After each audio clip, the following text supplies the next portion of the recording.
Hi, it's Gitanjali here from High Definition U, and this week I am thrilled to be joined by Lisa London from Credit Suisse. Lisa, welcome. Hi Geeta, how are you? Good. So we're going to be talking about a really special piece of work that we did together recently for women in your organisation. But firstly, tell us a bit more about who you are in the world, what you're passionate about, and a little bit about your role. So my name's Lisa London, and first of most, I'm a mother, 2 boys, aged 12 and 14, so they're my first priority. I'm a senior director in operations, and I've been at Credit Suisse a long time. But I have many roles at Credit Suisse. I've got my functional role where I head up settlements, lead a team of approximately 200 people. But my main role that I see is actually my leadership roles as the co-chair of the Women's Network and co-chair of Women Connect. And what I'm really proud about with the Women's Network is that we've really engaged senior management over the last 2 years. And it's engaging those senior management that have enabled us to put on a lot more events that give the profile to the female talent and allow them to sort of grow their confidence and their network across the bank. And then a little bit about Women Connect. It's actually an initiative that I launched personally with a colleague of mine. And it's got no budget. It's not a bank-wide network. It's just a functional network where we created the concept of group circles, mentoring circles, but in-house. We used our senior MDs to take a group of females and start mentoring them.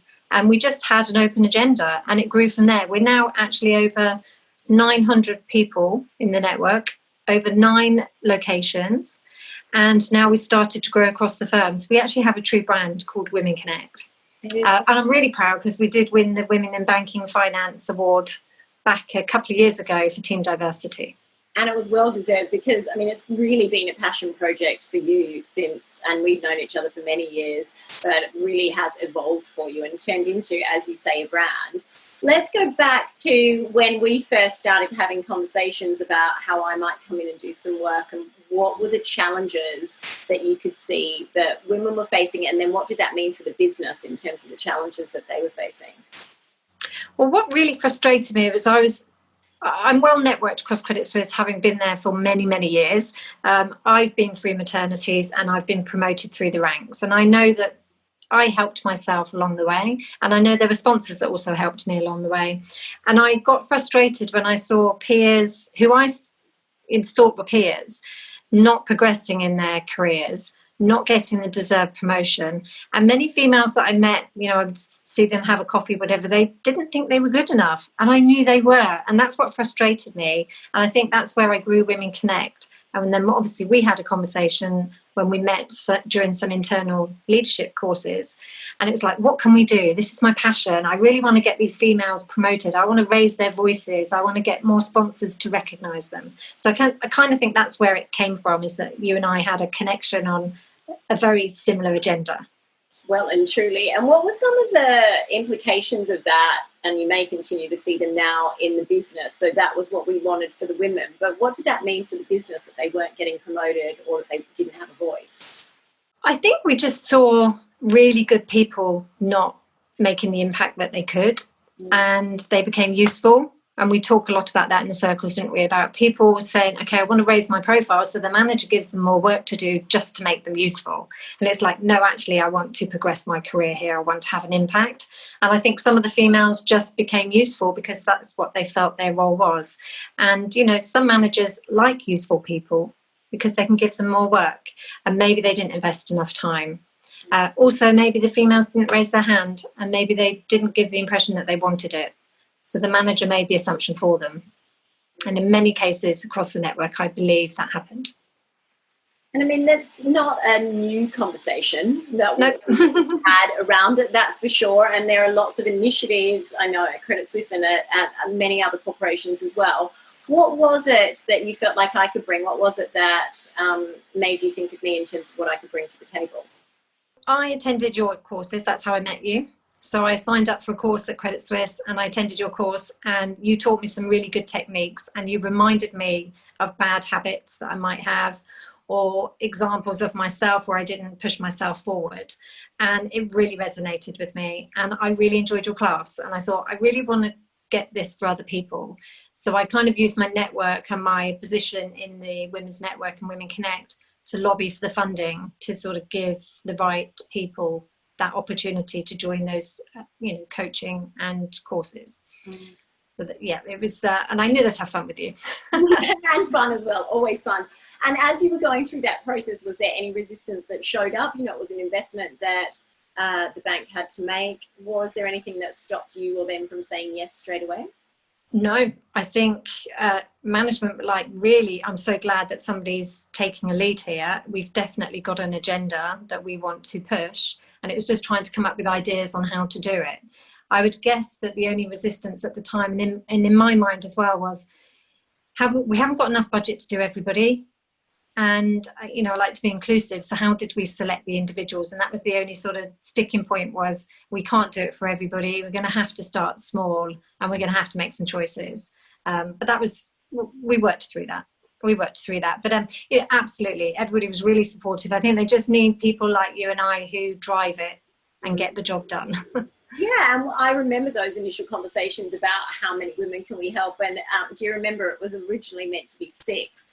And then we're like, oh gosh, it's only 6 of them. And we ended up actually having 13 in what we ended up designing as a coaching circles program. And I think we had that shared frustration of, they're almost at all of them at senior VP level. And certainly as an executive coach, one of the frustrations that I experience is that oftentimes women and men don't get coaching until they get to director level or senior leadership level. So how could we create something where in essence these women were getting coaching, but it was feasible because the bank wasn't going to invest in one-to-one executive coaching for them. So we put our heads together and came up with this idea of coaching circles, because it turned from 6 into 13 because there was so much appetite, right, from the business and people being nominated left, right and centre for the program. And when you think about that and the other elements of it, the coaching program, what do you think the benefits of that were? What really appealed compared to, some other initiatives that are always going on in terms of women in leadership? What was it specifically about the coaching circles approach that appealed? Well, first of all, we gave the females a message that we wanted to invest time in them. So they felt special. And they didn't feel like it was just a tick box, somebody sent them on a course. It was actually, no, this is a external coach who is going to spend time with you. We also took them out of their day jobs and we gave them time, and we took them out of their comfort network, and we were able to allocate a place across every division, every department, to bring together a cohort of females who were equal. They were at the same level. They were VPs, they were females, and they could actually then broaden their network across the firm.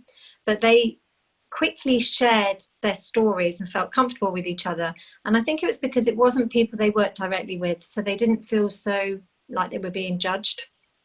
And very quickly, this group of ladies really built a camaraderie together.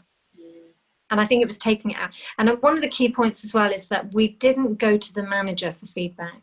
We didn't say to the manager, what do these people need? We went straight to the individuals and said, what do you need? And that was the bigger differentiator, I think, from many other types of courses that I've been on, is that there's this whole 360 feedback. And we all know managers have good intentions, but they don't always know how you're feeling and what your personal blockers are. And that was the massive feedback I got across all of the individuals, was I've built a network. I just didn't realize that this person existed, or I actually felt like I was, this person was much better than me. And actually, when I met them in the room, I realized I was equal. So I think it really gave them a great platform.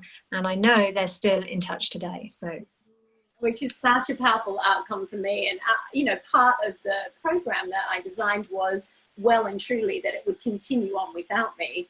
As much as I said at the time, I'd love to coach them forever. Actually, that's not my role, right? It was really designed to, and it was one of the first things that we looked at, is I gave them a framework to coach each other, so that in fact they were in their circles coaching each other with the view to continuing that on without you or I needing to be involved. And then that's the power, actually, in terms of continuing to have that impact And really, I mean, the coffee circles that they had, the informal things in between our sessions, all came from that shared understanding. And they were different. I mean, one of them was in IBD, you know, front office has different challenges to operations, has different challenges to people in private bank. It was all very, very mixed, but with that common challenge that they were facing, whether they were coming back from maternity leave or, you know, they wanted to elevate into the next level. And that was definitely a driver for us. I know that was looking at how can we get them promoted and what's the best way to support them. But I think you're right to identify, and I was thinking on those first conversations that I had with them in the first session, it was really about them saying, what do they want to get better at, rather than someone else saying, hey, this is what I think you need to focus on. So it started from that place.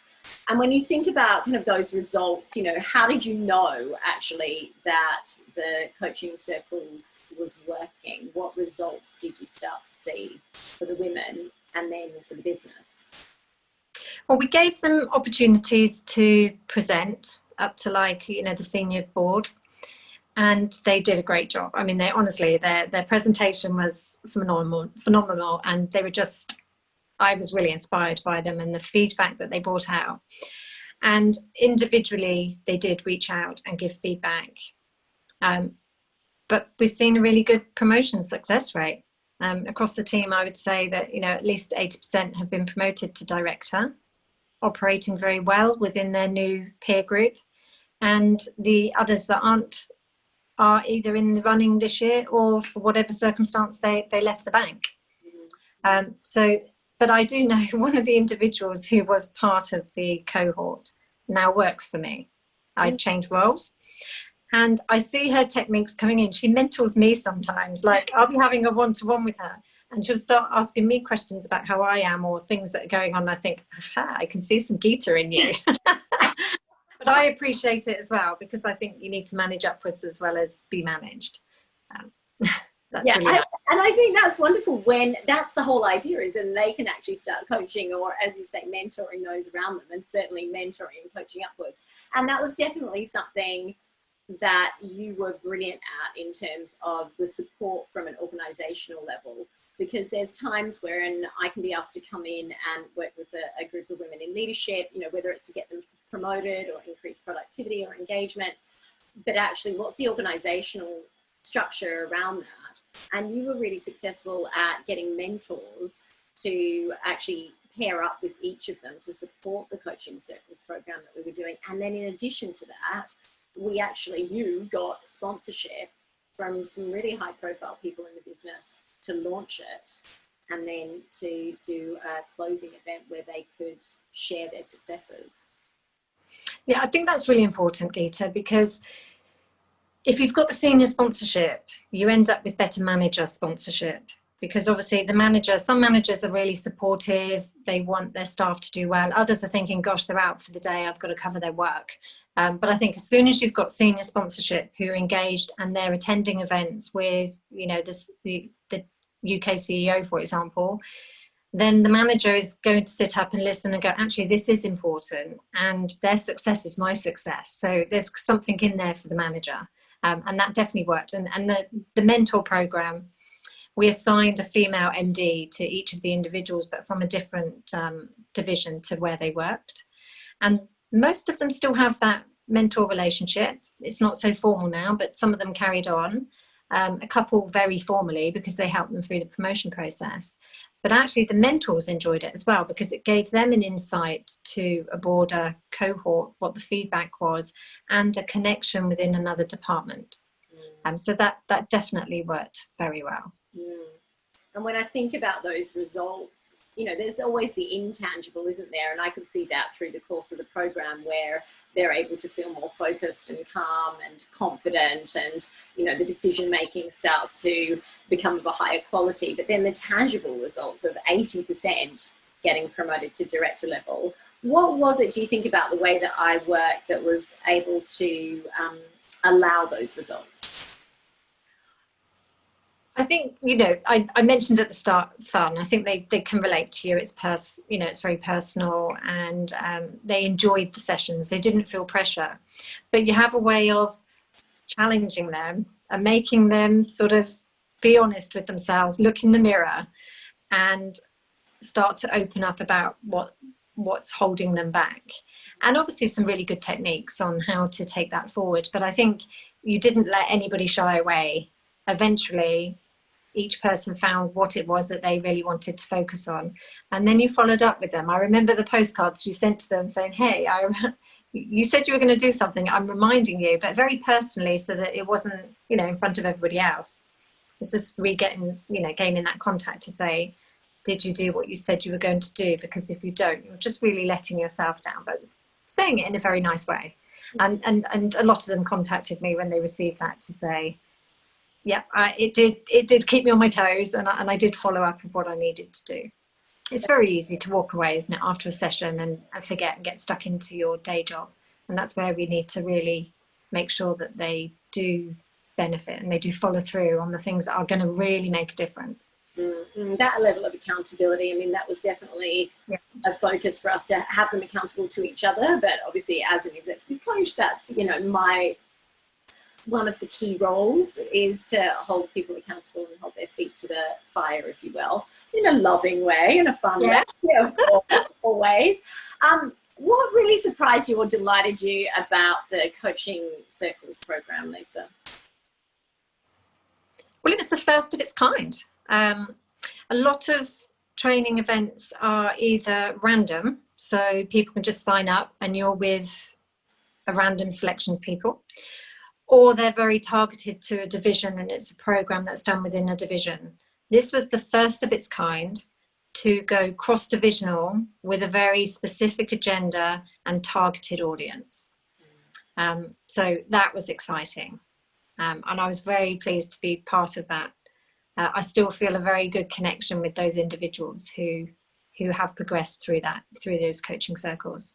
I really hope, and I'm sure that they are doing the same for their team. As one of the ladies who works for me now, she does coach me.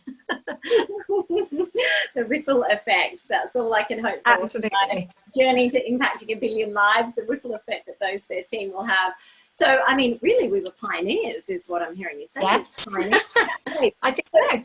If someone's watching this and they're feeling inspired to be a pioneer in their organisation and invest in some coaching with High Definition You, what would you say to them? What advice would you give them?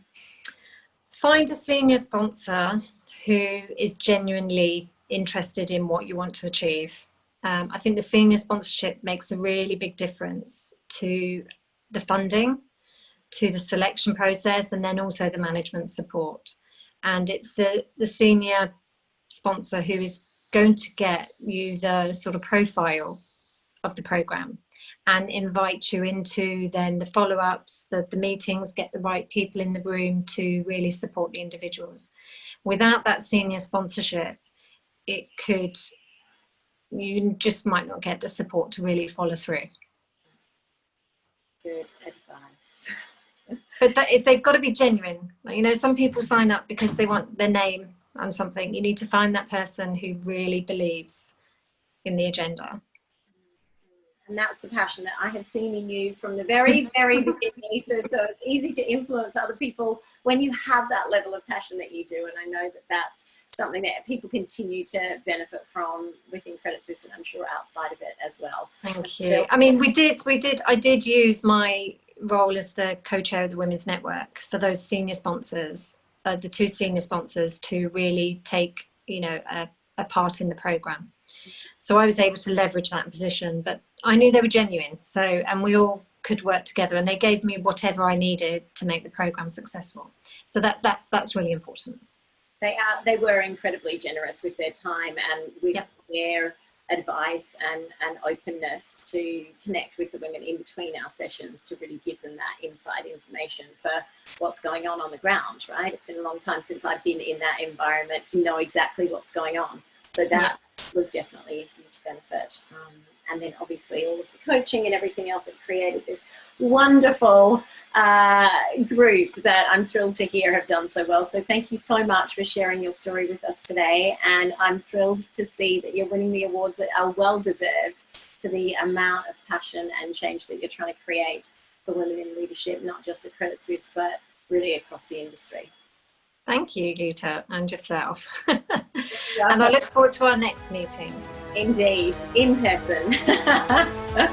Thank you, Lisa. Thank you.